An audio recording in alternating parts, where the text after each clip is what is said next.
Mi hermana se rió. ¿Vas a llevar eso a tu boda? Pero entré vestida de blanco. 4 estrellas en mis charreteras. 200 SEALs se levantaron y dijeron, «Almirante en cubierta». La familia no se levantó. Mi equipo sí. Las puertas de la capilla estaban cerradas. Detrás de ellas, 200 personas esperaban. La mitad de ellos eran Navy SEALs en uniforme de gala. El resto, civiles que probablemente no tenían idea de lo que se avecinaba.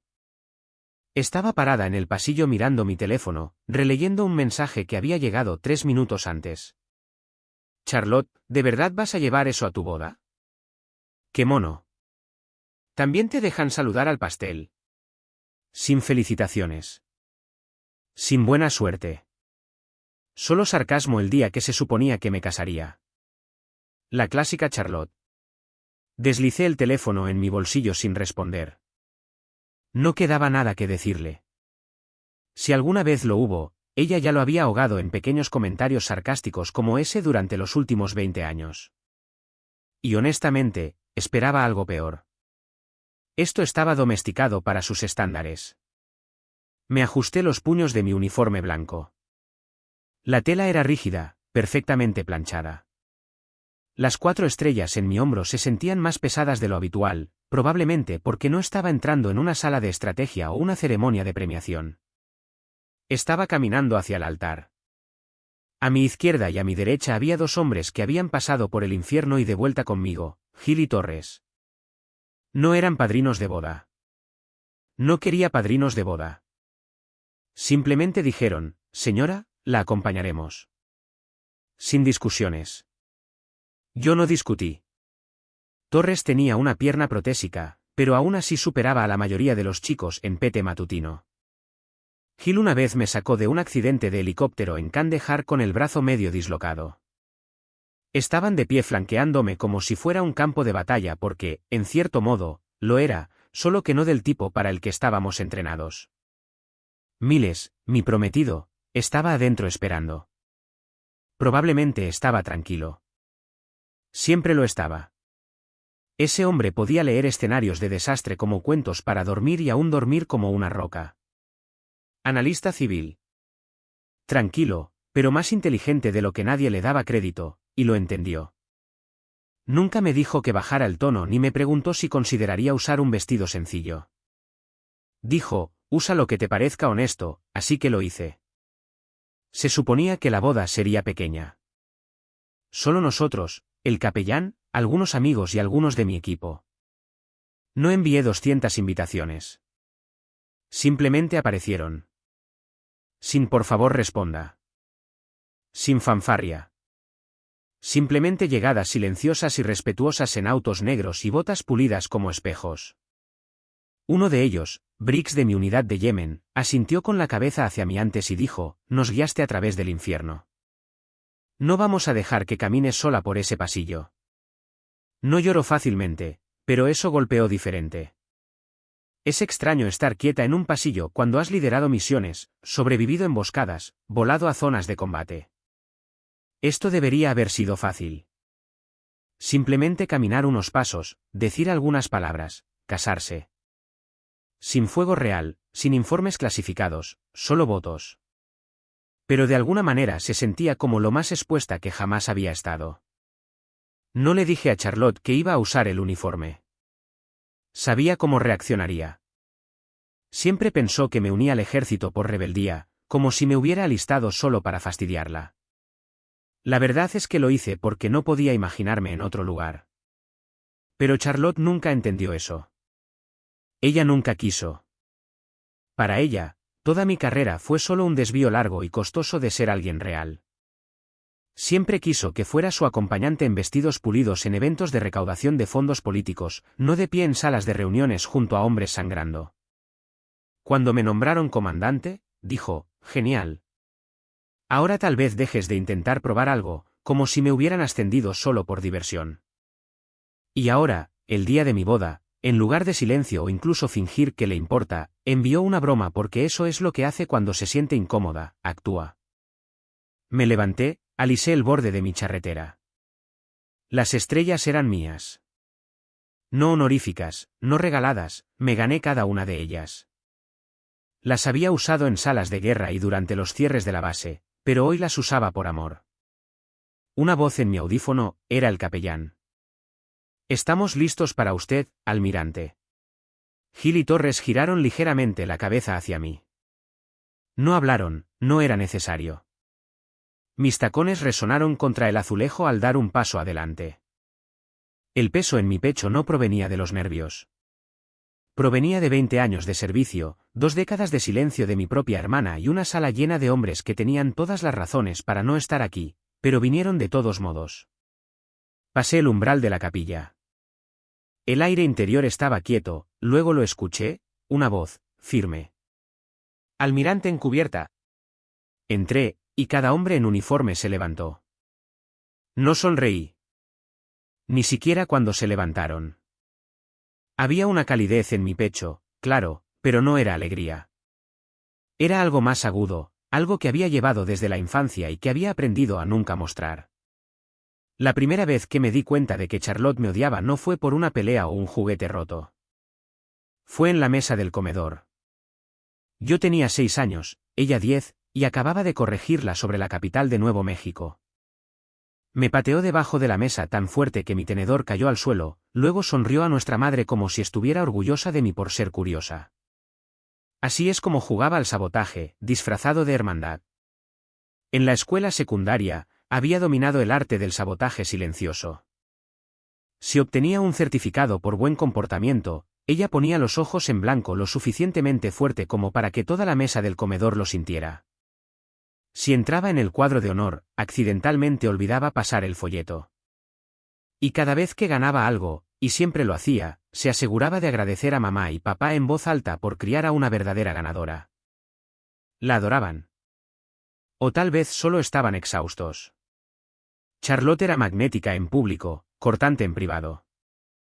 Usaba perlas para el consejo estudiantil y luego me recordaba casualmente que era demasiado intensa para los chicos. Una vez, cuando tenía 15 años, le pregunté si podía pedir prestadas sus bailarinas negras para un banquete de ROC. Me entregó la caja y luego les dijo a sus amigos en la escuela que había usado zapatos de funeral para un baile. Me enteré al día siguiente cuando alguien pegó una flor muerta en mi casillero. Mamá era el amortiguador. Me deslizaba libros de poesía, me decía que las tormentas hacían pájaros fuertes, no rotos. Papá era neutral en el mejor de los casos. Trabajaba largas horas para el contratista de defensa Lockheed Martin Yates, y trataba la crianza de los hijos como un puesto de mando de fin de semana. Le gustaba el orden, el silencio y los resultados. Charlotte le dio los 3. Yo le di preguntas, actitud y ambición, no del tipo correcto. O el tipo que pensaba que pertenecía a los hombres. Pero el momento en que realmente entendí hasta dónde llegaría Charlotte fue durante el último año. Decidí postularme a la Academia Naval de E.U. No pedí su aprobación. Ni siquiera se lo dije hasta después de enviar la solicitud. Ella se rió y dijo, ¿tú en uniforme? ¿Qué vas a hacer? ¿Gritar a la gente hasta someterla? Entonces, un día, mi paquete de aceptación no llegó. La academia dijo que mis transcripciones nunca fueron enviadas. Sabía que las había enviado. Desgarré mi habitación, mi correo electrónico, mis carpetas, nada.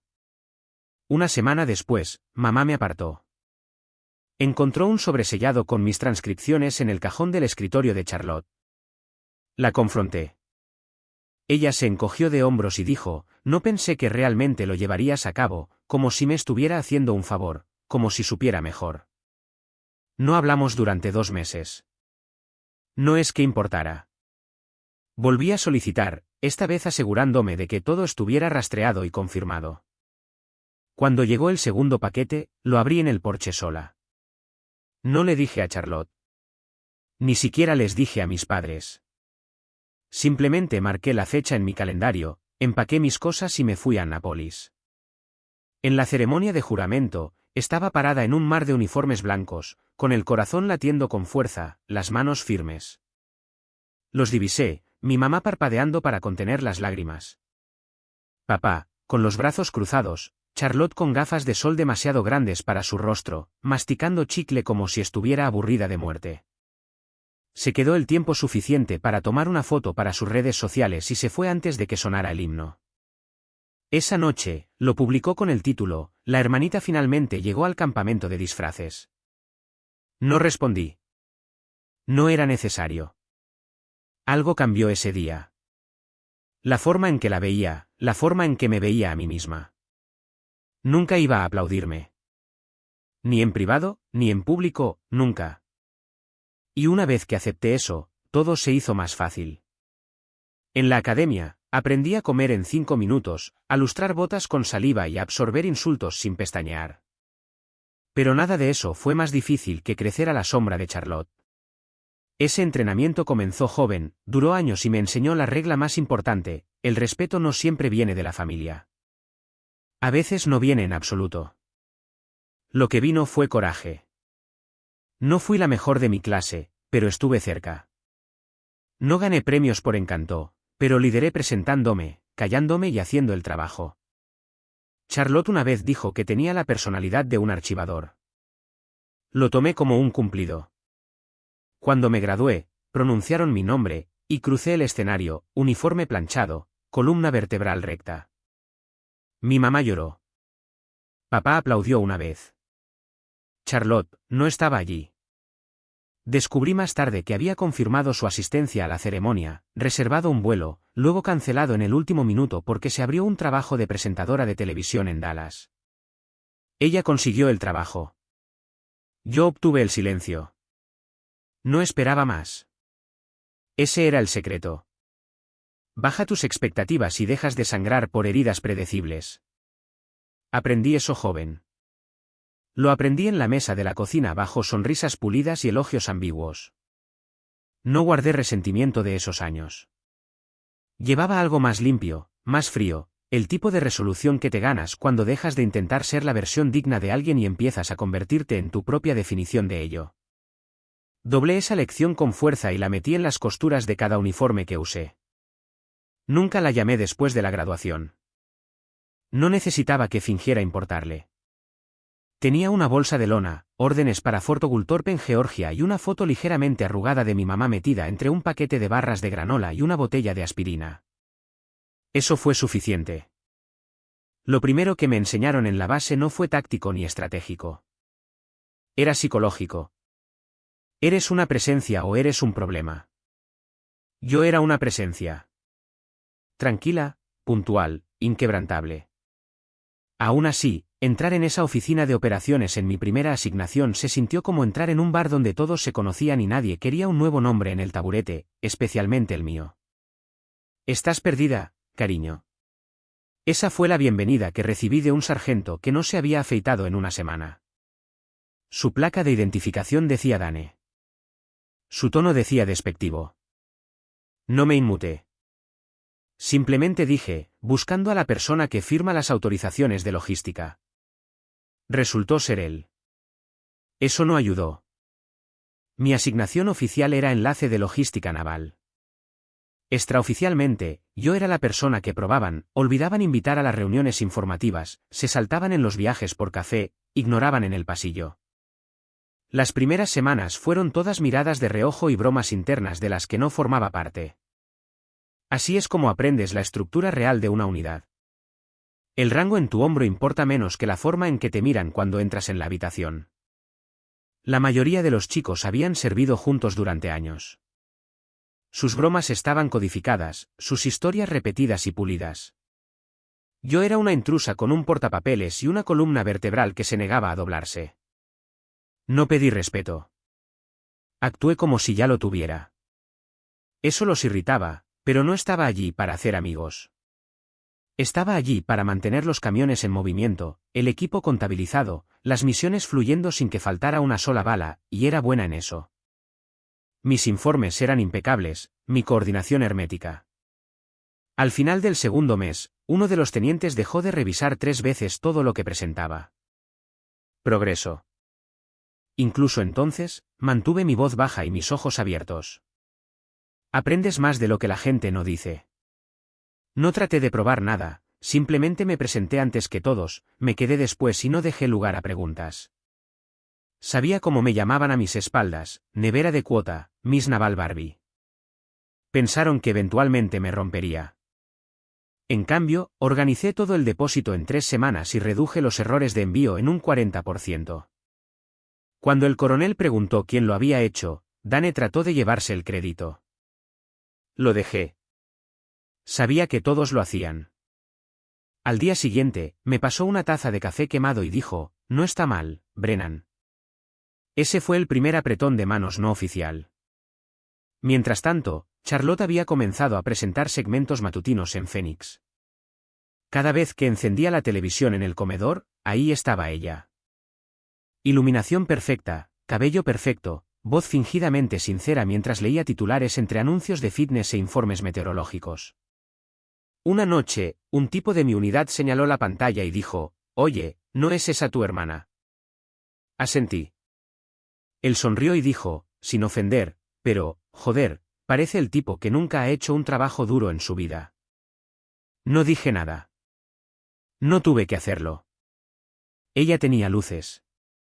Yo tenía coraje. Trabajé en esa base durante 18 meses. Sin problemas disciplinarios. Sin protocolos rotos. Al final, no solo me estaban tolerando. Estaban pidiendo mi opinión. No era ruidosa. Era sólida. Y en el ejército, la solidez es moneda.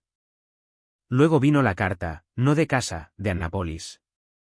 Un reconocimiento de felicitación por la excelencia operativa en la logística de campo. Era el tipo de papel que te hace notar. Lo prendí dentro de mi casillero. Dane lo vio un día y murmuró, supongo que no solo estás aquí para calentar una silla después de todo. Fin de la cita. Quería decirle que llegaba tarde a la conclusión, pero simplemente asentí y volví al trabajo. Cuando llegaron mis órdenes de traslado, Coronado, California, empaque ligero. Un uniforme para la inspección, uno para el despliegue y una foto de mamá, ahora arrugada en la esquina. No llamé a nadie para despedirme. No esperaban que lo hiciera. En mi último día, alguien había dejado una nota en el cajón de mi escritorio. Sin nombre, solo 5 palabras en una nota adhesiva, no está mal para una cuota. No sonreí. Simplemente la doblé y la guardé. Prueba de que a veces no necesitas aplausos para ganar la sala.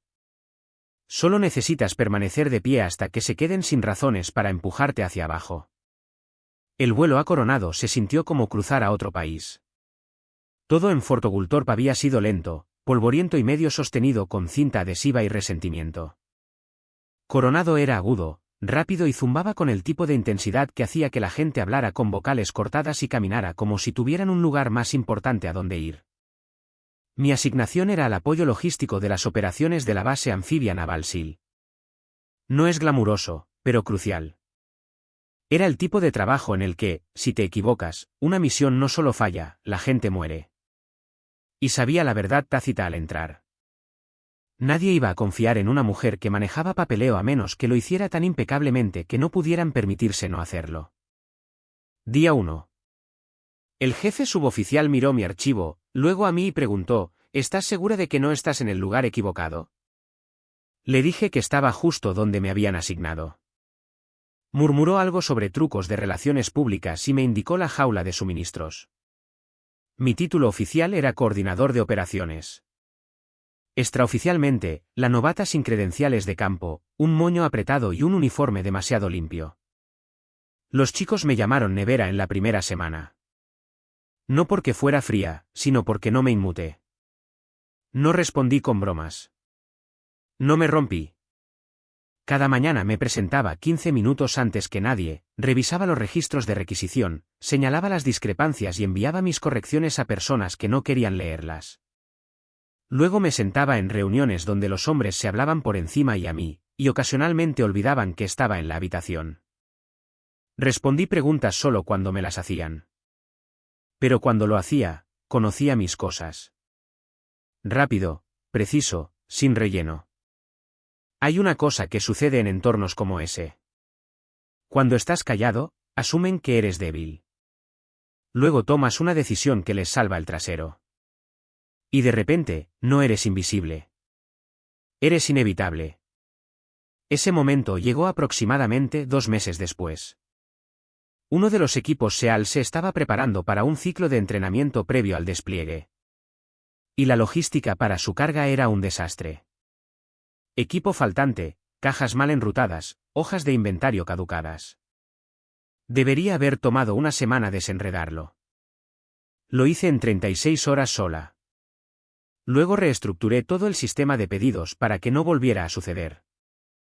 No pedí permiso, simplemente lo hice. El teniente a cargo apenas me miró cuando le entregué la nueva cadena. Pero 2 días después, cuando nada se perdió y cada caja aterrizó donde se suponía que debía hacerlo, asintió una vez y dijo: «Buen trabajo, Brennan». Ese fue el ascenso. No en papel, en tono. Pero el respeto se alquila en lugares como ese. Gánatelo todos los días. Gánatelo en silencio. Todavía tenía que probar que no era una casualidad. Charlotte envió una caja de regalo a la oficina por esa época.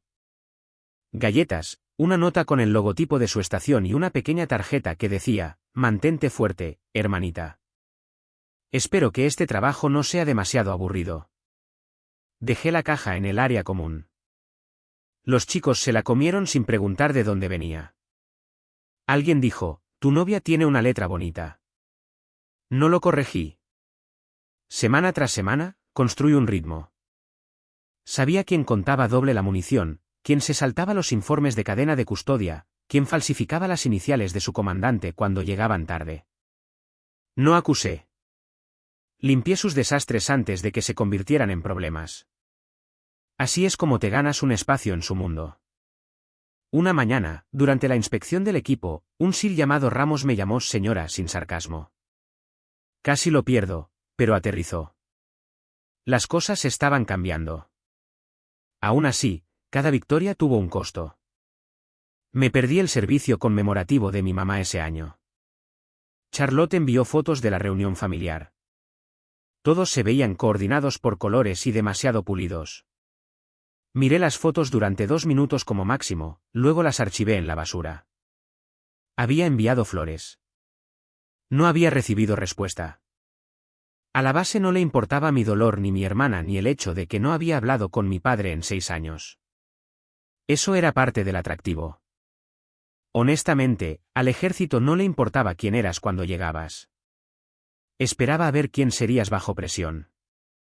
A los 6 meses, tenía un nuevo escritorio más cerca del mando, una recomendación de mi teniente y un acuerdo tácito de la mayoría de los chicos de que no iba a ir a ninguna parte. Me había ganado mi asiento. No en voz alta, no rápidamente, pero por completo. Luego llegaron las órdenes para una operación conjunta frente a la costa de Yemen. No se suponía que me involucrara directamente. Yo era logística, no botas en el terreno. Pero las cosas no siempre salen según lo planeado, especialmente en lugares donde todo se mueve rápido y el silencio tiene el peso más pesado.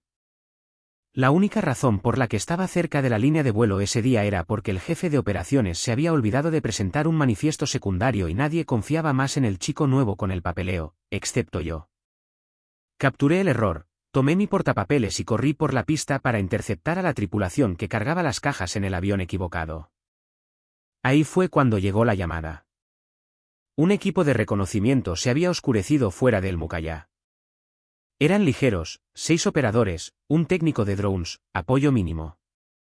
Lo que se suponía que era una rápida misión de mapeo del terreno se había convertido en una pesadilla. Un grupo disidente de la milicia local interceptó su ruta. Para cuando el mando volvió a tener una señal, un SEAL ya estaba herido. No tenían tiempo para esperar al QRF programado. Ni siquiera se suponía que estuviera en esa habitación cuando comenzó la confusión, pero estaba allí de pie detrás de un sargento de comunicaciones, viendo el mapa cambiar a rojo, escuchando las voces estáticas escritas de hombres para los que había empacado equipo, entrenado. Ayudado a escribir medicamentos ahora sangrando en una ladera en medio de un país en el que no estábamos oficialmente. El oficial de guardia ladró por nombres disponibles. Di un paso adelante antes de que pudiera pensarlo 2 veces. Dijo: «Eres logística». Dije: «He entrenado con este equipo». Conozco sus códigos de extracción y aprobé mi recertificación de armas hace 3 semanas. Me miró fijamente, luego me hizo entrar. Así de rápido fue. Nos equipamos, cargamos y lanzamos en 20 minutos. El desierto por la noche es más negro que cualquier cosa que jamás hayas visto. No es solo oscuridad. Es una especie de silencio que hace que el sonido se sienta fuera de lugar. Dejamos caer rápido y sucio. Sin luces, sin charla, solo botas golpeando la tierra y la adrenalina gritando detrás de tus costillas. Habían establecido una cubierta improvisada entre 2 camiones de suministro abandonados. 2 hombres estaban inmovilizados, uno de ellos gravemente herido en la pierna, el otro disparando tiros sueltos para ganarles segundos. Me arrastré los últimos 50 metros sobre mi vientre, con arena en la boca, sangre en el aire, balas quejándose cerca de mis botas como abejas enojadas. Teníamos 30 segundos para retirarnos o ser destrozados. Alcancé al SEAL herido Bryson. Un chico de apenas 24 años lo arrastró con un brazo mientras disparaba tiros de cobertura con el otro. Mi hombro se dislocó en algún lugar de la pila. No importaba. Ajusté un torniquete alrededor de su muslo y grité las coordenadas de evacuación médica al equipo de apoyo aéreo. El avión de extracción se detuvo lo suficiente como para hacer vibrar nuestros cráneos. Para cuando despegamos, tenía 2 heridas de metralla y una costilla rota. Rechacé la camilla, caminé hasta el talón yo misma, la sangre de Bryson aún empapando mi uniforme. El piloto me miró y dijo, «Señora, está goteando». Asentí y parché el agujero. Por eso empezaron a llamarme ala de hierro. Después de eso, alguien dijo que era porque nunca me inmutaba, ni siquiera bajo el fuego. Otro tipo dijo que era porque volaba del cielo como un ángel enojado. Nunca pedí una aclaración. Los apodos se pegan de la forma en que las cicatrices lo hacen sin ser invitadas, pero ganadas. Pasé 6 semanas en recuperación de vuelta en Norfolk. Se ofrecieron a sacarme de la rotación de servicio. Dijeron que necesitaba descansar. Dije que descansaría cuando mi brazo volviera a funcionar. Pasé el mes siguiente en PT esforzándome a través de cada mueca, cada grito nervioso hasta que pude levantar una caja sin romper la forma. No porque estuviera tratando de ser dura, sino porque la alternativa era desvanecerme en el fondo de nuevo.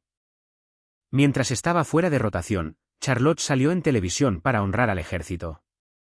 Usó un blazer azul marino, lanzó algunas palabras de moda sobre el sacrificio, luego giró hacia un monólogo sobre voces femeninas fuertes en el liderazgo civil. Nunca dijo mi nombre, pero mostró una foto mía de Annapolis durante el segmento, recortada para que mi uniforme y mi placa de identificación estuvieran fuera del encuadre.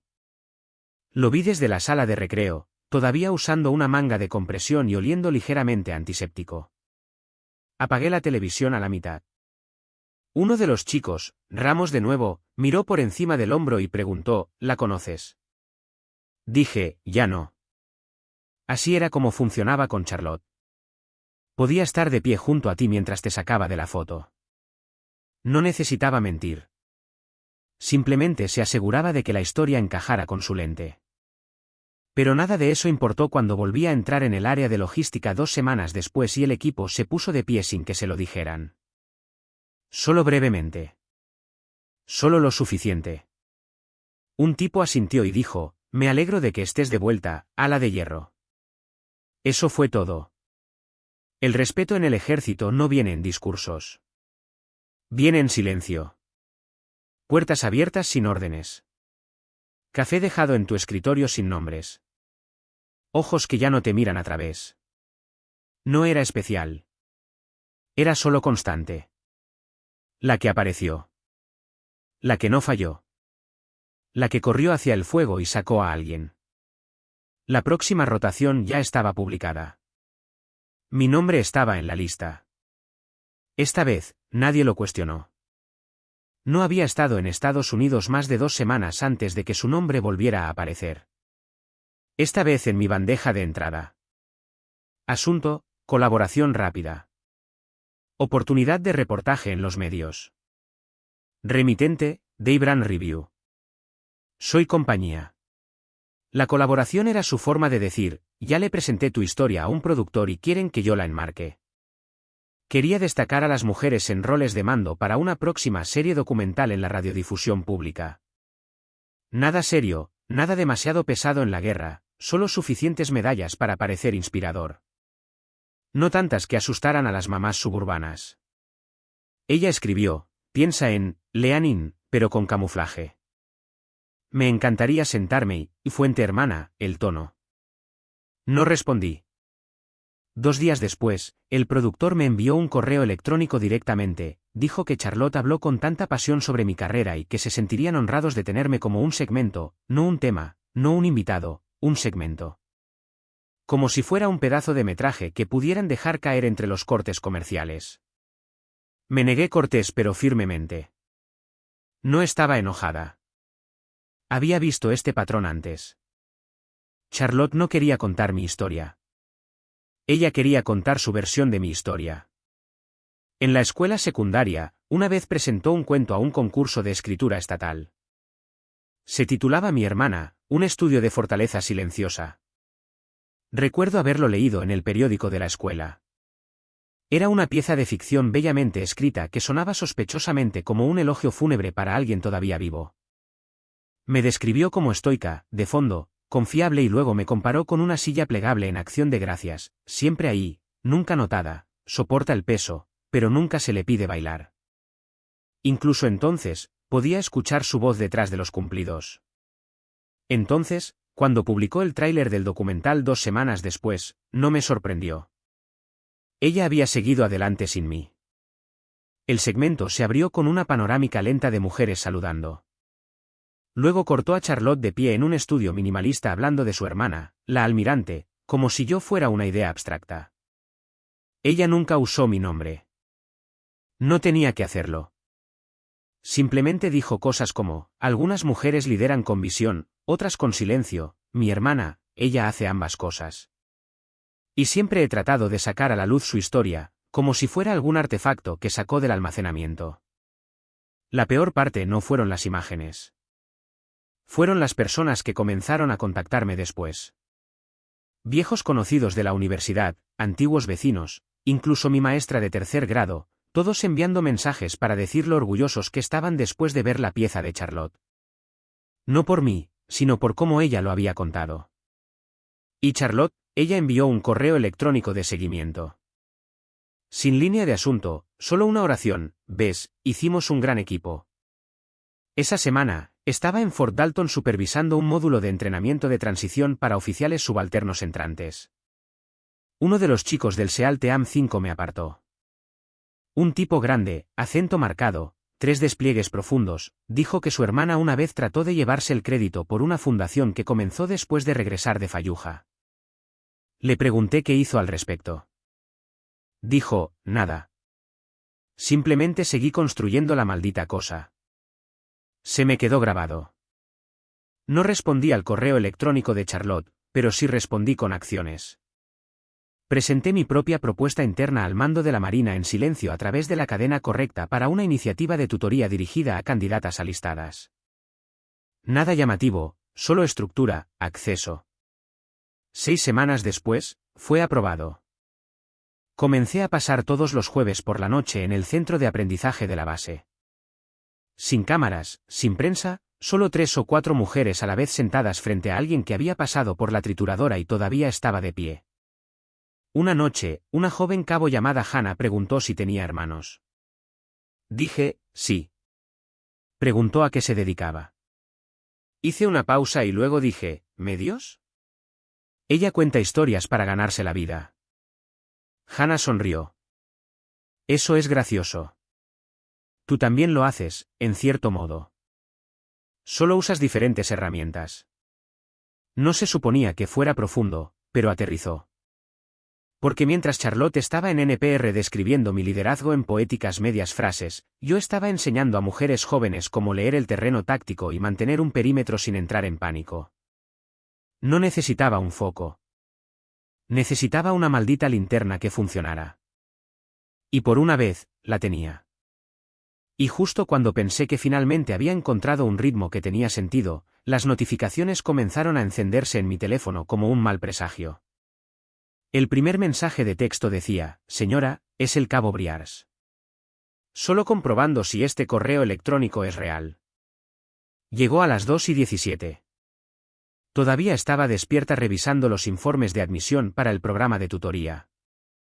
No tenía idea de quién era Briars, pero algo sobre el momento no se sentía aleatorio. Respondí, adelante, reenvíalo. Lo confirmaré. Lo que envió fue un archivo PDF adjunto. El asunto decía, nota final, Tyler J. Rowan. Tyler había sido uno de los nuestros candidatos SEAL. Aprobó todos los umbrales físicos que le lanzamos. Mente aguda, instintos más agudos, apenas 24 años. No había visto su nombre en meses, no desde su última evaluación de desempeño. Pero el informe golpeó como agua fría. Se quitó la vida en casa. No dejó ninguna nota para sus padres. Ninguna carta a un amigo. Pero en una carpeta de borradores segura en su antigua cuenta de correo electrónico de la base, habían encontrado algo. Solo unas pocas líneas guardadas pero nunca enviadas. Sé que el almirante Brennan no sabe quién soy, pero ella cambió la forma en que pensaba sobre este lugar. Cuando hablaba, no me sentía como un error. Eso significaba algo. Por favor, dígale gracias. Sin puntuación, sin despedida. Me recosté completamente quieta. No había un protocolo correcto para algo así. No llamas a su familia. No reenvíes el mensaje al capellán. Simplemente lo lees y lo llevas contigo. Imprimí una copia, la doblé una vez, la deslicé en el bolsillo delantero de mi carpeta de uniforme, justo detrás de las primeras órdenes de despliegue que jamás firmé. A la mañana siguiente, entré en la oficina de mando y solicité una revisión de emergencia de la estructura de aptitud mental de los SEAL. Uno pensaría que después de 20 años, la Marina habría clavado esto. Pero lo que teníamos era una lista de verificación dispersa y un folleto con una línea directa en la que la mitad de la unidad no confiaba. No estaba interesada en folletos de terapia. Quería contacto humano, controles mensuales, programados y aplicados, reuniones individuales, no casillas de verificación. La resistencia del papeleo fue instantánea, logística, mano de obra, evaluación de riesgos, todo menos la lógica. Pero seguí adelante porque no estaba haciendo esto por un sistema. Lo estaba haciendo por un niño que nunca conocí realmente, pero que por un momento pensó que lo veía. Y aparentemente otros también lo sintieron. Esa semana, 2 notas anónimas más llegaron a mi bandeja de entrada. Una estaba garabateada en la parte posterior de un horario de cafetería roto y escaneada. La otra estaba escrita en fuente Courier, como si alguien tuviera miedo de adjuntar su estilo de escritura real. Ambos decían lo mismo, gracias por decirlo en voz alta en esa sala de entrenamiento. No sabíamos que nadie nos veía. Sin nombres, sin rangos, solo ecos. No los compartí con nadie, excepto con el teniente Jack Baines, mi segundo al mando, y una de las pocas personas en las que confiaba para que me llamara la atención cuando estaba siendo demasiado educada para mi propio bien. Leyó ambos mensajes, los devolvió sin decir una palabra y luego dijo, estamos perdiendo más por el silencio que por el combate. Eso es un fracaso de liderazgo, no tuyo. Hay más por hacer. Así que comenzamos a construir algo bajo el radar. Lo llamamos Operación Casa de Cristal, controles semanales dirigidos por pares. Sin estructura de mando, sin saludos, solo una habitación, café, una puerta cerrada y honestidad. Lo hicimos de participación voluntaria, luego nos aseguramos en silencio de que todos los líderes de equipo optaran por participar primero. Para el tercer mes, la participación era del 84%. No hubo selfies, ni tweets, solo gente respirando más fácil. Charlotte, mientras tanto, publicó un vídeo de sí misma en un panel en San Diego hablando sobre la resiliencia emocional de las mujeres en el liderazgo. Con mi imagen borrosa detrás de ella en una presentación de diapositivas, subtituló, orgullosa de estar relacionada con este legado. Ni siquiera me inmuté esta vez. Empecé a entender algo, las personas más ruidosas no siempre eran las que lideraban. Solo estaban sosteniendo el micrófono. El liderazgo real, el tipo que cambiaba los resultados, no solo la óptica, generalmente ocurría en habitaciones con mala iluminación y tazas abolladas, como la que entré un jueves por la noche y encontré a la cabo Abelan esperando. Se puso de pie cuando entré y dijo, probablemente no me recuerdes, pero le gritaste a mi escuadrón el invierno pasado por perder el control del tiempo de formación durante los simulacros de tormenta. Asentí. ¿Suena correcto? Ella sonrió. Esa fue la primera vez que me di cuenta de que alguien esperaba que lo hiciera bien, no solo sobrevivir. Nos sentamos, hablamos, nada profundo, solo real, y fue suficiente. La carpeta con la nota de Tyler permaneció en el cajón de mi oficina después de eso, sin abrir, pero siempre cerca. No como un símbolo de pérdida, sino como un recordatorio de lo poco que se necesita para ser recordado por presentarse. Y cuando el memorándum del mando SEAL aterrizó en mi escritorio solicitando que me hiciera cargo de la supervisión directa del SEAL Team 9, lo único en lo que pensé no fue en el rango o la logística o incluso en el nuevo ritmo de operaciones. Fue el hecho de que ahora tenía un asiento en la mesa exacta que solía ignorar a personas como Tyler. Y no tenía planes de desperdiciarlo. La primera vez que estuve frente al SEAL Team 9, nadie aplaudió. No hacía frío. No era falta de respeto. Era cálculo. No era lo que esperaban, especialmente no para el mando. Me miraron como si estuviera allí para pasar el tiempo, no para dar órdenes. Eso no me molestó. Lo que sí lo hizo fue lo silenciosamente que mantenían la distancia. Ni uno solo preguntó sobre mi historial. Ni uno solo desafió mi liderazgo cara a cara. Estaban esperando el fracaso, el permiso para ignorarme. Así que no les di ninguno. La base en Fort Miramar no era mucho, solo un complejo de entrenamiento convertido con equipo que todavía olía a 2009. La primera orden que di no fue estratégica. Fue estructural. Ordené que se remodelara la sala de descanso. Así es como supe quién estaba prestando atención. Cualquiera que se quejara del presupuesto desperdiciado no entendía lo que estaba haciendo. La cultura viene antes de la preparación para el combate, y un equipo que no se sienta junto no sangrará junto. Semana 1. Cancelé 2 juegos de guerra preprogramados y los reemplacé con operaciones nocturnas no anunciadas a través de las colinas detrás de la zona de entrenamiento. Les dije, no estamos aquí para ensayar la victoria. Estamos aquí para encontrar a la primera persona que entre en pánico bajo presión. Esa persona no era quien pensaban. Era el teniente Brian Ness, veterano de 12 años, 2 menciones de combate, parecía un cartel de reclutamiento ambulante, pero la batería de su linterna se agotó en la cresta y perdió el rumbo durante 22 minutos completos. No lo informó, se congeló. Se presentó en mi oficina a la mañana siguiente esperando ser relegado. Le dije, te quedas, y en el próximo simulacro tú lideras, porque ahora conoces la sensación, y eso significa que estarás atento a ella en los demás. Esa fue la primera grieta en la pared.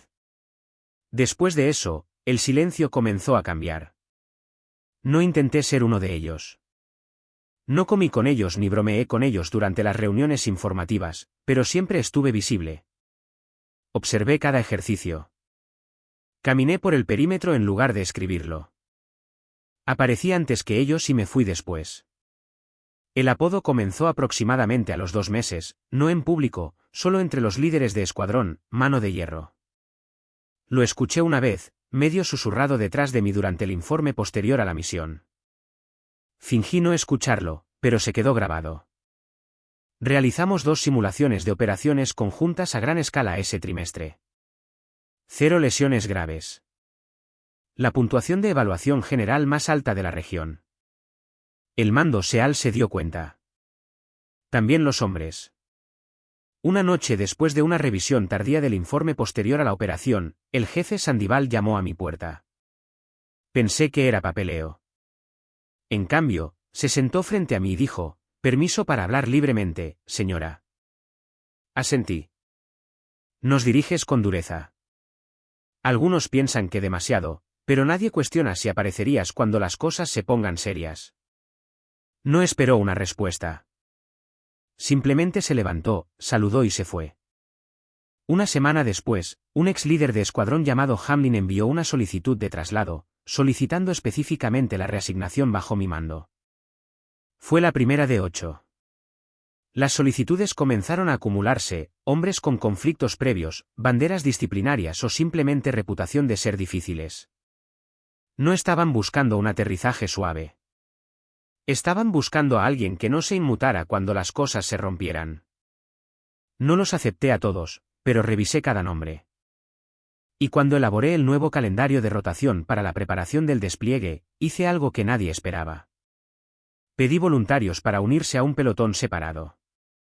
Entrenamiento entre ramas, respuesta rápida, adscrito a socorro y recuperación en caso de desastre cuando no estaban desplegados. Trabajo de alto impacto, baja gloria. 10 manos se levantaron. Eso fue todo lo que necesitaba. El SEAL Team 9 comenzó a cambiar. No de arriba hacia abajo, sino de adentro hacia afuera.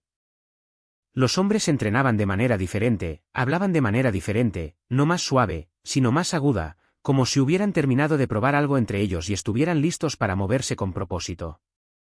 Mientras tanto, Charlotte publicó un artículo en una revista nacional titulado «El costo de la hipermasculinidad en la guerra moderna».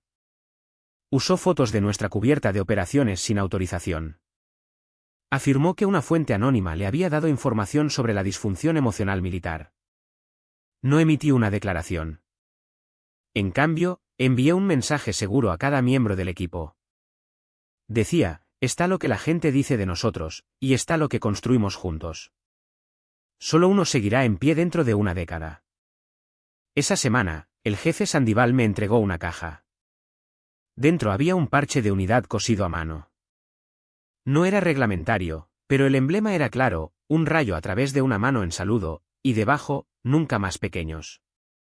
Sin explicación, sin discurso. Lo hice coser al forro interior de mi chaqueta donde nadie podía verlo, pero siempre lo sentía cuando me movía. Eso es lo que pasa con el liderazgo real. No se trata de quien aplaude, se trata de quien sigue, incluso cuando nadie está mirando. Miles Corwin no llamó cuando entró en mi mundo, envió un correo electrónico. Técnicamente, era una solicitud de seguridad, protocolo estándar para una auditoría conjunta de preparación para la ciberseguridad. Era parte de un grupo de trabajo civil de la Dirección de Inteligencia de Defensa marcado para una evaluación interinstitucional de una semana en Miramar. Escaneé el memorándum, lo archivé con la pila habitual de burocracia y no volví a pensar en ello hasta la mañana en que apareció en mi escritorio con un café que no había pedido y una pregunta que no esperaba. ¿Por qué sus firewalls internos reflejan el esquema naval heredado de 2008? Levanté la vista. Los civiles generalmente comenzaban con un apretón de manos o una charla trivial. Él lideró con la crítica de los sistemas.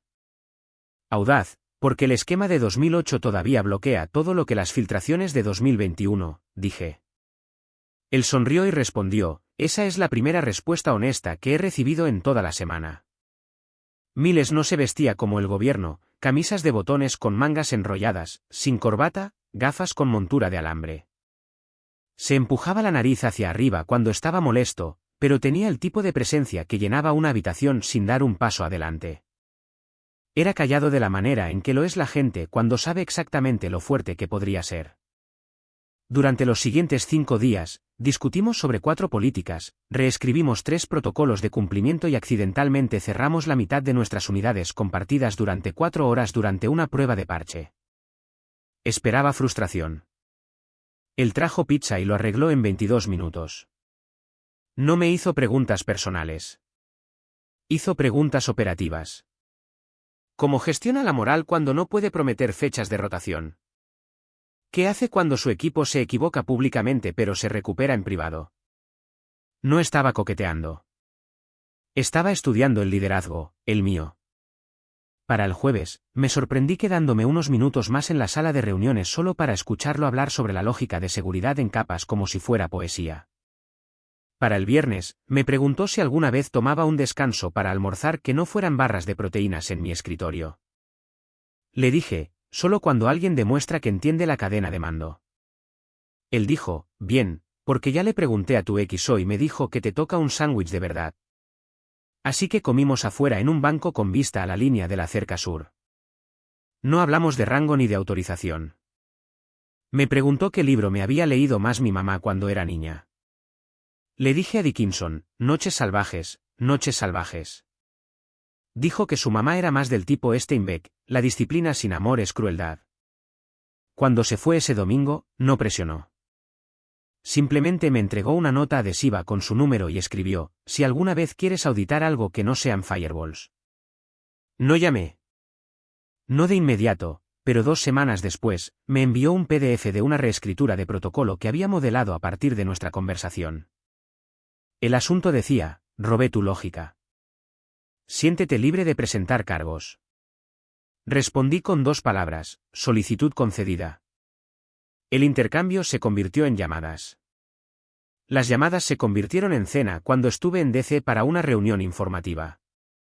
La cena se convirtió en algo que no sabía cómo etiquetar: compañía tranquila, respeto constante, la rara sensación de que no tenía que modularme para ser entendida. Miles nunca me pidió que me suavizara.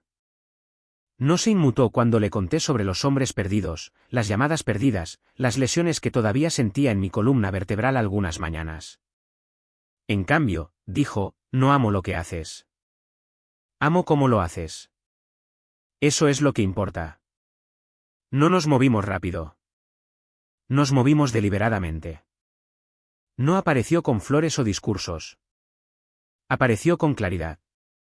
Como la noche en que regresé de una operación de entrenamiento de 10 días, demasiado exhausta para abrir mi puerta principal. Él ya estaba allí. Luces tenues, estufa encendida, leyendo un archivo sobre políticas de integración militar civil. Levantó la vista y dijo: pensé que querrías proteínas, no charla trivial.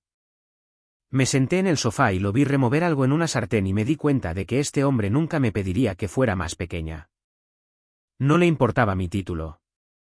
No quería usarlo como una insignia. Quería caminar a su lado. El momento en que supe que no era solo conexión, sino permanencia, fue durante una conversación que duró menos de 30 segundos. Le conté sobre un joven teniente que se había roto bajo presión en una operación en vivo. Miles escuchó y luego dijo: le enseñaste a sobrevivir. ¿Quién te enseñó a ti? No respondí. No presionó. En cambio, dijo: si alguna vez quieres dejar de ser la que siempre mantiene la línea, estoy aquí no para rescatar, sino para sostener el otro lado. Sin declaración, sin drama, solo presencia. Esa fue la noche en que lo miré y dije: si alguna vez me propones matrimonio, hazlo así. Tranquilo, constante, sin fuegos artificiales. Fin de la cita. Él sonrió, se echó hacia atrás y dijo: bien, porque ya descarté los letreros aéreos. No hubo un solo momento en que Miles me conquistó. No tenía que hacerlo. Simplemente se quedó cuando la mayoría de la gente parpadeaba. Escuchó cuando otros actuaban. Y más que nada, sabía algo que nadie más había dicho en voz alta: no era difícil amarme. Era difícil fingir con. Y eso significaba que no lo intentaba. La caja llegó un martes. Sin dirección de remitente, sin tarjeta, solo un uniforme de gala blanco marfil cuidadosamente doblado, planchado y aún caliente por el vapor de la tintorería. Mi nombre estaba cosido sobre el bolsillo. Insignias de rango pulidas hasta el brillo. Zapatos envueltos por separado. Dentro del forro interior del abrigo, alguien había metido una nota: has defendido a todos los demás. Ahora, déjanos defenderte a ti. No era de Miles, él ya lo había preguntado. Tranquilo, simple, sin arrodillarse, solo 2 tazas de café y una pregunta en la cocina: ¿qué te parece hacer la vida oficialmente? Dije sí sin pestañear. Planeamos algo pequeño: juzgado local, 2 docenas de invitados, almuerzo ligero después, sin espectáculo, sin emoción escenificada, solo personas que importaban. Pero luego llamó Charlotte. Comenzó con cumplidos. Preguntó sobre los detalles del lugar, las fechas, si había elegido un florista. Luego vino la línea: sé que probablemente estás haciendo toda esa cosa estoica del uniforme. La interrumpí. Sí, Charlotte, estoy usando el uniforme. Ella soltó una risita tensa. Bueno, simplemente creo que quizás quieras considerar algo más atractivo. Ya sabes, para que la gente no sienta que está en un funeral. No respondí. Conocía ese tono. Era su forma educada de decir: no me avergüences. Ni siquiera estaba invitada. No oficialmente. El correo electrónico de confirmación rebotó. La última comunicación que habíamos tenido antes de esa llamada fue un enlace reenviado a su charla TEDx sobre la resiliencia femenina en las salas de juntas. Había usado mi foto nuevamente, esta vez con una voz en off sobre mujeres invisibles que se elevaban a través de estructuras duras. No pidió permiso.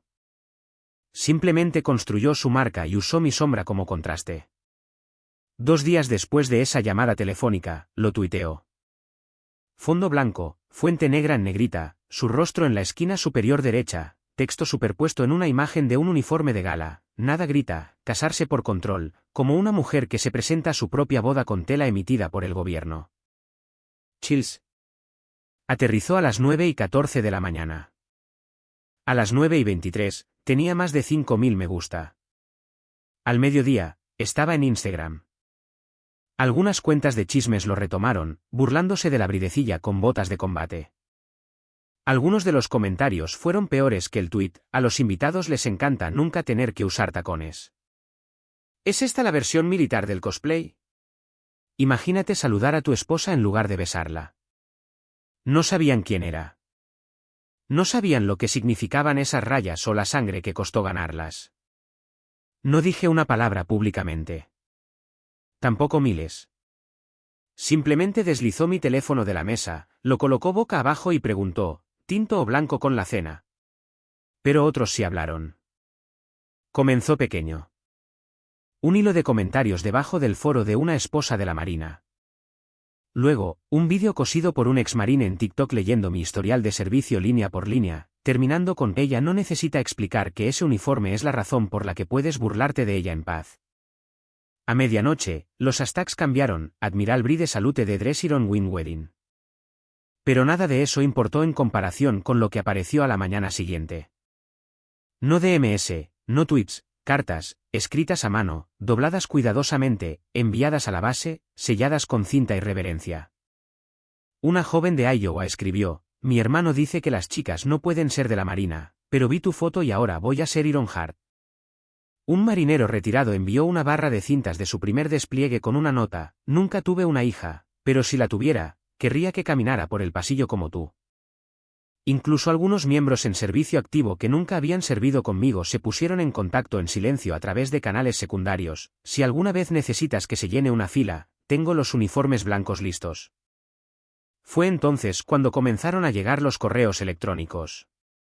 No del público, de los hombres a los que había entrenado, servido a su lado, liderado. SEALS, marines, médicos, incluso oficiales de logística que no había visto en 8 años. Cada uno dijo lo mismo a su manera, dinos dónde y cuándo. No por Charlotte, no por despecho, sino porque el uniforme no solo representaba el servicio, representaba una verdad que algunas personas no querían reconocer, que puedes liderar con gracia y aún así usar acero, que el honor no tiene género, que a veces los más fuertes caminan hacia el altar, no con encaje, sino con legado. No respondí al tuit de Charlotte. No lo volví a publicar. No lo refuté, pero sí envié una respuesta, no a ella, a todos los demás. Publiqué una sola foto de la caja del uniforme, planchada y perfecta, subtitulada con 7 palabras, así es como se ve lo ganado. Luego cerré la aplicación. Todavía había una boda que planificar y aparentemente una lista de invitados que estaba a punto de hacerse mucho, mucho más grande. El primero en llegar fue el jefe maestro Eric Donnelly. 12 años fuera, 2 cirugías de cadera, y aún el único hombre que conocía que podía hacer que una sala llena se callara con solo levantar una ceja. Entró en la capilla la mañana de la ceremonia, sosteniendo un sobre blanco con mi nombre y dijo, te cubro la espalda, almirante. No suega contestar. Justo eso. Luego vino Tyler Kiss, quien una vez recibió una bala en Panamá y rechazó la morfina porque ralentiza mis cálculos, seguido por el teniente Sam Brickhouse Reyes, quien una vez levantó un bloque de motor sumergido para salvar a 2 buzos. Luego más, docenas, luego más de 100. A las 1100 horas, el personal de la capilla se apresuraba a abrir las alas laterales para el desbordamiento. Estaba de pie en la sala de preparación trasera, mirándome en el espejo. Uniforme blanco de gala, zapatos lustrados, metales alineados, sin velo, sin maquillaje más allá de lo que permitían las regulaciones de aseo de la Marina. Todavía era yo, solo más limpia, solo más estable. Miles ya estaba en posición cerca del altar, sin padrinos, solo él. Un traje azul marino oscuro, zapatos lustrados y una confianza tranquila. No preguntó cuántas personas habían aparecido, no era necesario. Lo sabía. A las 1250, mi teléfono vibró. Un mensaje. Ningún contacto guardado, pero conocía ese número. ¿De verdad vas a seguir adelante en uniforme? Vergonzoso. No parpadeé, no lo borré, simplemente lo miré como miras un rasguño en el vidrio, inevitable, pero irrelevante. Luego di la vuelta al teléfono y lo deslicé en el bolsillo interior de mi uniforme. Dos hombres estaban de pie a mi lado, el jefe superior Gavin Ford y el suboficial Liam Truss. Ambos una vez se arrastraron a través de una estructura en llamas para sacarme después de que una operación de inteligencia en Djibouti saliera mal. Les debía mi columna vertebral, literalmente. Ford dijo, ¿todavía quieres que te flanqueemos? Dije, no lo necesito. Truss sonrió. Por eso lo estás obteniendo. Comenzó el órgano. La puerta de la capilla permaneció cerrada unos segundos más mientras la congregación se levantaba. Y luego llegó la llamada. Profunda, nítida, firme. Almirante en cubierta. No lo había planeado. No lo había pedido. Pero cuando esas puertas se abrieron, 200 SEALS, marines, médicos y un puñado de ejército y fuerza aérea, uniformados, decorados, curtidos por el tiempo, se pusieron de pie al unísono, no por orden, por elección. Sus manos se levantaron a las cejas, guantes blancos, postura de acero, trueno silencioso. No sonó música, solo botas golpeando los pisos. Caminé por el pasillo entre hombres y mujeres que habían cumplido órdenes con mi nombre adjunto a ellas, que se habían mantenido firmes bajo el fuego porque les había dicho que se mantuvieran firmes, que habían regresado a casa porque había luchado para llevarlos allí. Ford y Truss a mis lados. Pasamos los bancos fila por fila. A algunos no los había visto en una década. A algunos nunca esperé volver a verlos, pero todos estaban allí, algunos con cicatrices, algunos cojeando, algunos afeitados, algunos barbudos y salvajes. Pero todos ellos se pusieron de pie por mí, no por el rango, no por las medallas, por mí. A mitad del pasillo, me crucé con la contraalmirante Lee Barker, mi primera mentora de la Escuela de Desarrollo de Oficiales. Me dio el más mínimo asentimiento, uno que decía, ahora ven lo que yo vi. Seguí caminando, con la columna bloqueada, la barbilla nivelada, sin sonrisa, sin lágrimas, solo presencia. En el altar, Miles estaba de pie, con las manos entrelazadas detrás de la espalda, en reposo, sin sonrisa, sin nervios, solo una comprensión absoluta. El capellán era el teniente comandante Rupert Langley, un militar de carrera de la Marina con un acento de Boston y una muñeca rota que nunca arregló. Nos dio un asentimiento, abrió su carpeta y comenzó, pero nadie se sentó, no al principio, porque cuando el último eco de Almirante en cubierta se desvaneció, dejó algo más atrás, reverencia. No comenzamos con votos. Comenzamos con silencio, silencio ganado.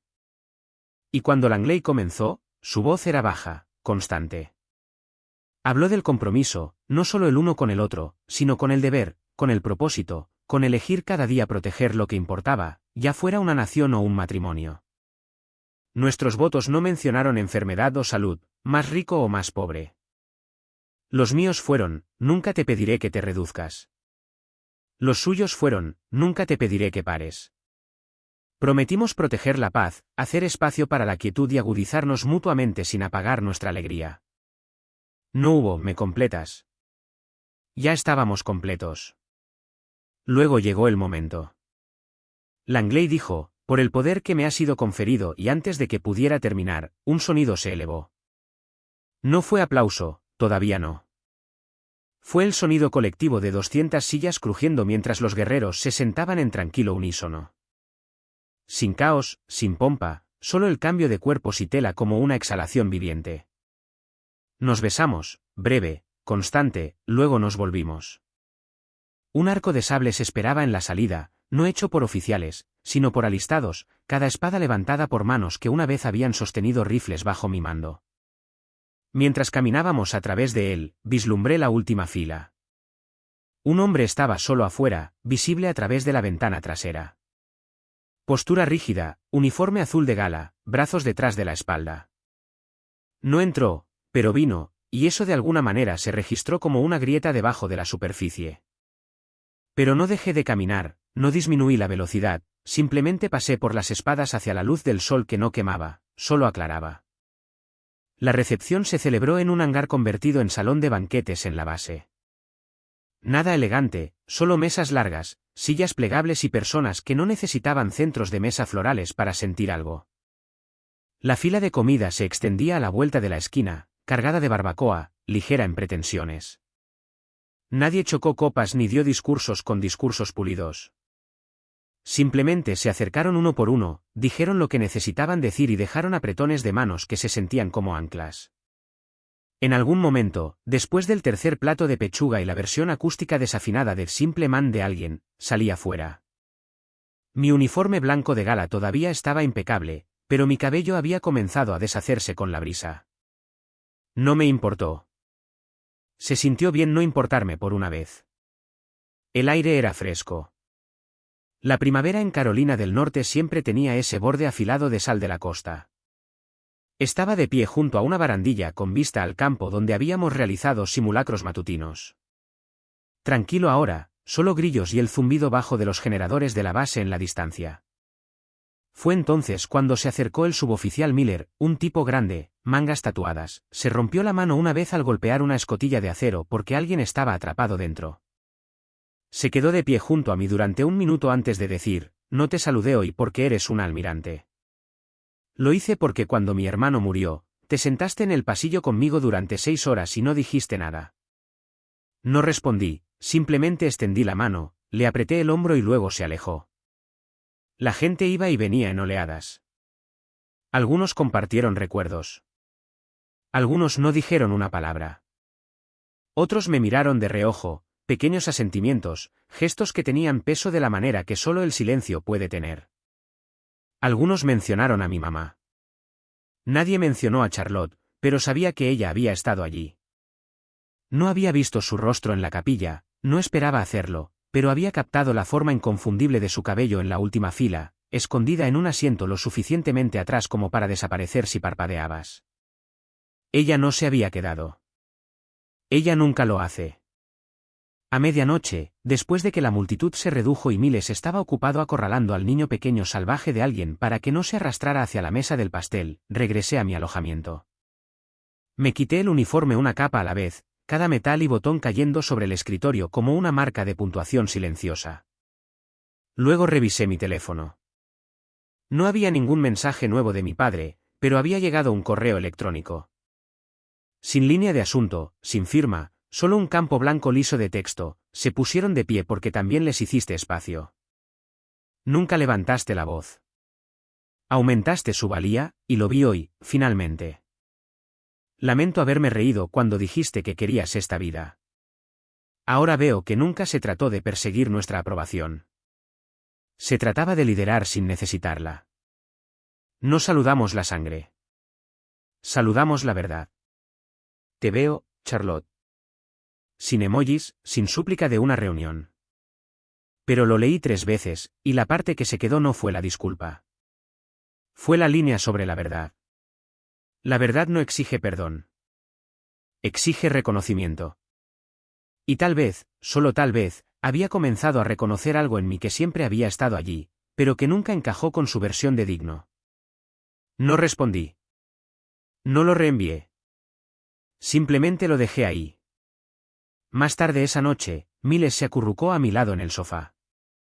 Olía a jabón y bourbon y un toque de pastel de fresa que alguien le había untado en la camisa durante un abrazo. Preguntó, ¿tu papá volvió a enviar un mensaje de texto? Negué con la cabeza. Luego dijo, ¿importó? Miré por la ventana donde las luces de la base se reflejaban en la pista. Un lugar que una vez se había sentido como un campo de batalla ahora se sentía como una frontera que había cruzado. No, dije, no de la manera en que solía hacerlo. Y lo decía en serio. Lo primero que noté desde el escenario no fueron las luces. Fue el peso de 100 cadetes sentándose más rectos cuando subí. El auditorio en Fort Hayden tenía esa misma blandura emitida por el gobierno, paredes beige, asientos retráctiles, baldosas del techo probablemente más antiguas que la mayoría de los reclutas en la primera fila. Pero el aire tenía ese zumbido bajo de ojos, esperando ver si la persona con 4 estrellas en su hombro era solo otro traje leyendo de un teleprompter. No estaba aquí para dar una conferencia. No traje una presentación de PowerPoint. Traje un cuaderno con 2 palabras garabateadas en la parte superior, ¿recuerdas a ellos?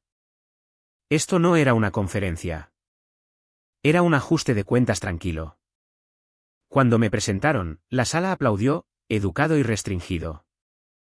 No porque no les importara, sino porque nadie sabía realmente cómo responder a una oficial de bandera femenina que no entró blandiendo un bate hecho de rango. No me importó. No estaba aquí para agradar. Estaba aquí para ser honesto.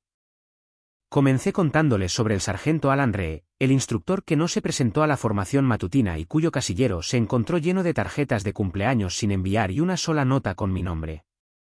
Luego les conté sobre la teniente Priyanair, quien fue expulsada por volatilidad emocional, cuando todo lo que hizo fue presentar un informe de acoso que su superior no quería que se viera. No lloré. No levanté la voz. Simplemente dije la verdad, que el liderazgo no se trataba de medallas o autoridad. Se trataba de ver a las personas antes de que desaparecieran, de hacer las preguntas difíciles cuando nadie más lo haría, de crear una cultura donde la dureza no significara silencio y la profesionalidad no significara fingir que eres invencible. La sala estaba quieta. Luego dije algo que no había planeado: el respeto no siempre te saluda.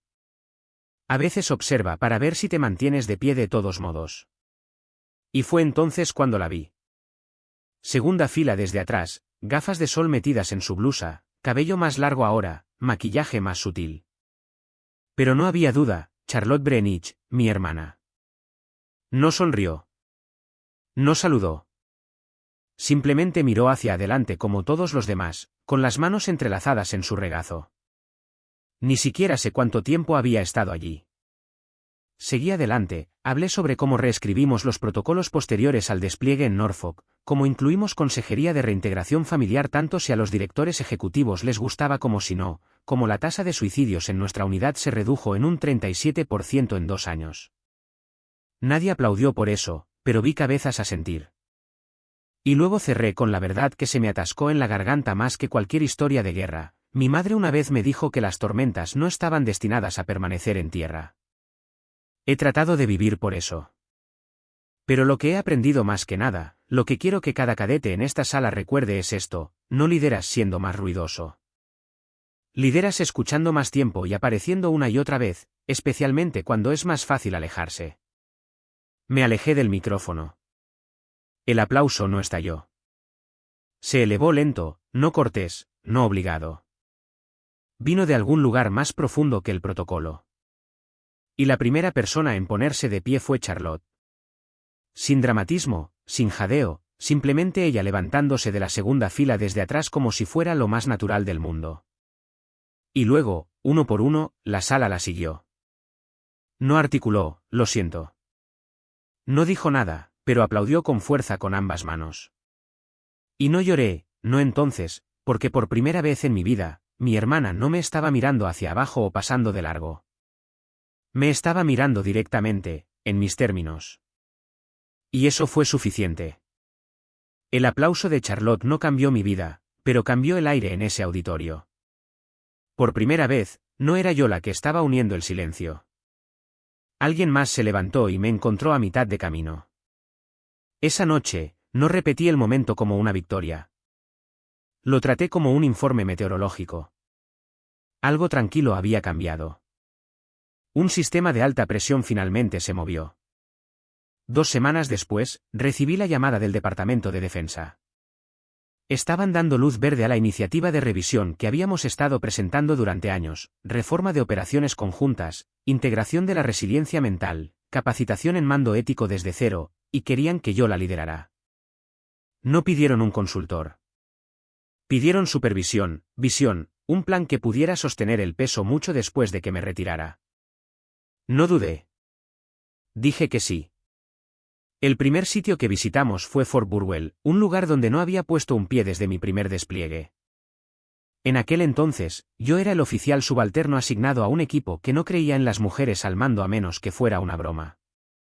Ahora, entré en ese mismo hangar usando 4 estrellas. El jefe superior en la puerta saludó antes de que siquiera lo alcanzara. Dentro, las pizarras estaban llenas de nuevos modelos de capacitación que había escrito. Los instructores eran jóvenes, con los ojos abiertos, ansiosos pero con los pies en la tierra. Pasé por un aula donde una joven con uniforme de camuflaje del desierto dirigía una reunión informativa sobre la mitigación del estrés operativo. Su voz era firme, segura y aguda. Se giró ligeramente cuando me vio por la ventana. Su placa de identificación decía Patterson A. Avery. Parpadeé. Ese nombre tenía peso. Después de la sesión, se acercó a mí. No tropezó con sus palabras ni trató de impresionarme. Mi papá era el cabo Nick Patterson. Lo sacaste de un naufragio frente a Mogadiscio. Dijo que salvaste más que su vida ese día. Me puso su nombre. No supe qué decir. Simplemente le di la mano y ella me agarró la mía como si lo dijera en serio. Eso es lo que se queda, los nombres que se transmiten, no por tradición, sino por impacto. El liderazgo que resuena más allá de tu mando. Viajé de base en base durante los siguientes 6 meses, observando cómo el nuevo modelo cobraba vida. Las unidades que solían agotar a su gente ahora tenían oficiales de salud mental integrados. Las evaluaciones incluían no solo métricas tácticas sino también puntajes de empatía de liderazgo. Los soldados que nunca habían sido escuchados antes ahora tenían un canal para hablar sin arriesgar su carrera. En Camp Monroe, un segundo teniente me apartó después de un seminario. Señora, dijo, no pensé que pertenecía aquí hasta que leí su doctrina de entrenamiento. Pensé que era blando. Resulta que solo era humano. Le dije que eso es lo más difícil de ser en uniforme. Y luego llegó el mensaje de la Casa Blanca. Había sido nominada para el premio a la excelencia en mando ético del Departamento de Defensa. No estaba segura de si lo quería. Los títulos se sentían pequeños después de todo esto, pero acepté. La ceremonia se llevó a cabo en el Auditorio de Defensa Nacional en Arlington. Casa llena, oficiales, civiles, cadetes, altos mandos. Miles se sentó en la primera fila. También lo hizo alguien más, mi padre. No se sentó erguido como solía hacerlo. Sus hombros estaban un poco encorvados, su cabello más fino, pero usaba un traje gris, no su uniforme, sin medallas, sin cintas, solo el mismo. Se puso de pie cuando subí al escenario. También lo hizo la mitad de la sala. El aplauso fue rápido, fuerte e implacable. Pero no fue el aplauso lo que se quedó grabado. Fue el momento en que lo miré directamente y él no apartó la vista. Cuando llegué al podio, no comencé con una cita o una broma. Simplemente dije, no podemos controlar cómo nos crían. Solo podemos elegir cómo lideramos, y lo decía en serio. Después de la ceremonia, salí al cálido aire primaveral. Una fila de cadetes esperó para estrechar mi mano, y los saludé uno por uno. Algunos saludaron, algunos sonrieron, algunos incluso dieron las gracias, y luego dio un paso adelante. Mi padre. No habló de inmediato, simplemente se quitó la gorra y extendió la mano. Estoy orgulloso de ti, dijo, luego más silenciosamente, y lamento que me haya tomado tanto tiempo. Asentí, no porque borrara nada, no porque lo necesitara, sino porque la verdad, cuando finalmente llega, no tiene que ser dramática. Solo tiene que ser real. Esa noche, Miles y yo comimos comida tailandesa sobrante en casa. Nuestras botas junto a la puerta, su corbata deshecha. Me senté en la mesa de la cocina, desplazándome por mi bandeja de entrada. Un mensaje de un exeal parpadeó en la parte superior, todavía pensando en tu boda, señora. Nunca había visto a tantos tipos duros llorar en una sala. Sonreí, se lo mostré a Miles. Lo leyó, luego preguntó, ¿vas a responder? Escribí, algunos saludos se quedan contigo más tiempo de lo que el silencio lo hizo alguna vez. Luego apagué el teléfono, me recosté en mi silla y dejé que el silencio se asentara. Porque al final, la venganza no se parecía a la represalia. Se parecía a un cambio de política. Se parecía a mi hermana poniéndose de pie, a mi padre extendiéndose a través de décadas. Se parecía a una joven cadete llamada Avery Patterson prestando juramento con botas que una vez llené. Y se sentía así, como estar de pie alto para que otros sepan que es posible. Y tal vez esa sea la verdadera victoria, cuando ya no necesitas que las personas que dudaron de ti admitan que estaban equivocadas. Solo necesitas que vean que todavía estás de pie, que las cosas de las que se rieron construyeron la vida que no podían imaginar. No más ruidoso, solo más fuerte, no amargado, solo inquebrantable. Porque al final, la venganza más ruidosa no es el ruido, es la prueba. Gracias por mirar. Cuídate.